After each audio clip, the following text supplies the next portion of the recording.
پاستا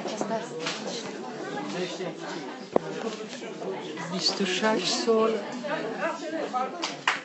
محکوم و 26 سال به زید سیدوف. من فکر میکنم که اینقدر سوال ها زیاد بود، اینقدر نافهمی ها در این دیلو بود، اینقدر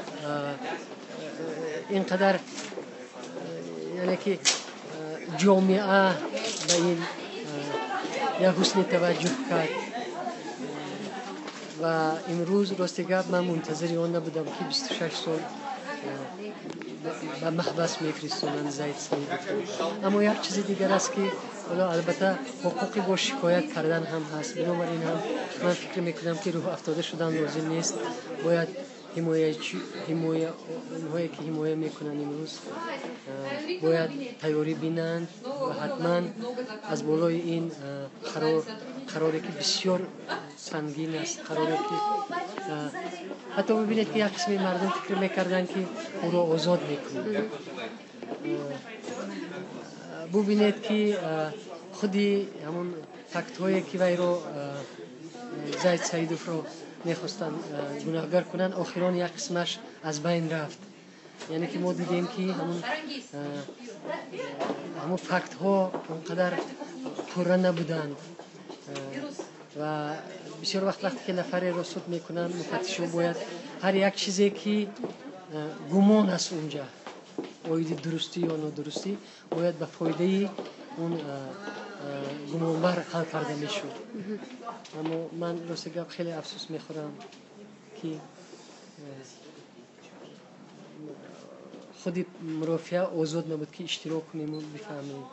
میتوانستن که این مرافعه رو آزاد بکنن چون که اون یکی مسئله تجاوز است و رو میتوانستن که پوشیده کنن دیگرش رو آزاد کنن و امروز حتی میتوانستن که همین چیز رو در یک بنای خیلی وسیع بکنند و حکم را اعلام کنند.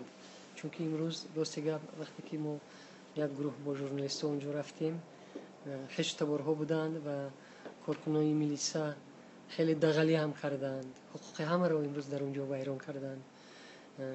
باید این حکومت، باید میلیشیا از مردم خود نترسد، برعکس باید ما با یکدیگر باید احترام کنیم. اما امروز ما این را ندیدیم.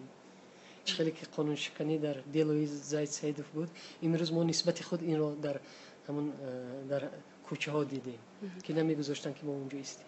معلم شما فکر نمیکنید که همین 26 سال یعنی در بعضی کشورها حتی 23 سال رو برابر به حکم ابد یا حکم قتل میدونن؟ البته مثلا و گپ در سر اون است که بعد حتی همون 20 سال هم و خیلی مدتی دور و دراز است که من مثلا وی رو به حکم قتل برابر میکنم.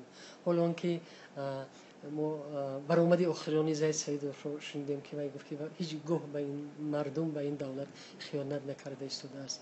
حالا که با وی از یک نفری هست که کسلی هم هست، یک نفری هست که قدر در تاجیکستان مردمی بیچاره رو کمک میکرد. یعنی که چیزهای بسیاری بود که سود میتوانست اینها رو به نظر بگیرد، اما خیلی افسوس که این چیزها به نظر گرفته نشد.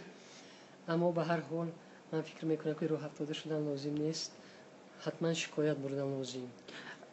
یک چیز دیگر که شما میگید شکایت بردن لازم، اما بعضی از وکیلایشان ناراضگی میکنند، گفتند که حتما شکایت میبرند و با نظام دادگاهی چندان باور ندارند. شما فکر نمیکنید با این نظام باور داریم نداریم و دیگر راه نداریم؟ باید همون زینه های گذشتن در کار بعد بدتر به مثلا کمیته اوید به حقوق انسان که اونجا هم بعد این زینه ها به اونجا مراجعت کردن ممکن.